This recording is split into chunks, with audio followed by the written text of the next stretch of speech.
It's 6:30 in the morning. The alarm has been snoozed for the third time. You stare at the ceiling with immediate, heavy dread.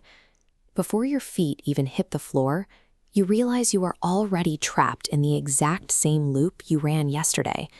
You force yourself out the door into crowded transit and high-pressure work, trading your time for a paycheck that barely covers the monthly bills. And when you finally collapse on the couch at night, you watch curated feeds of people buying luxury cars or vacationing on islands, living out a reality that feels entirely blocked off from you. This creates a brutal paradox. If time is a universal constant, why do two people born in the same neighborhood, sitting in the exact same classroom, end up with vastly divergent destinies? One builds a company, while the other feels defeated by Wednesday. When we were 8 years old, our ambitions were massive. We were going to be astronauts, inventors, and explorers. But year by year, those dreams are slowly crushed under the heavy weight of ordinary societal expectations. We trade the desire to build something remarkable for the safety of decent grades, a quiet cubicle, and the brief relief of a Friday evening. It is incredibly easy to decide that the economy is rigged, that your boss is unfair, or that you lack connections. Blaming external forces is a convenient lie that instantly absolves you of any accountability. But the external world isn't what is holding you back. The most effective obstacle to a fulfilling life is an invisible psychological prison, one that we actively lock ourselves inside every single day. This structure relies on 3 psychological barriers: comfort, fear, and procrastination. Your brain is biologically optimized for immediate survival. When you break your routine to take a risk, your neurological wiring perceives this unfamiliar territory as an active threat.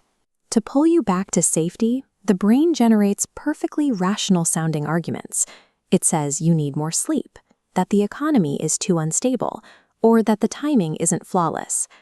Look at this chart tracking personal finances over a career. As the blue income line rises, the red expense line matches it. Without shifting how you process comfort, a larger salary simply absorbs higher rent and better clothes. Actual wealth remains completely stagnant. This plateau affects more than your bank account.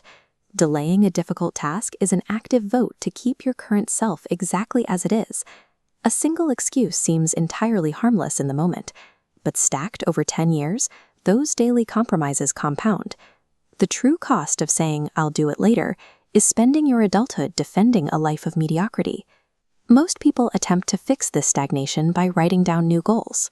They buy a fresh notebook in January, listing the exact same targets they failed to hit the previous 3 years, hoping a new calendar will yield different results, while they remain the exact same person.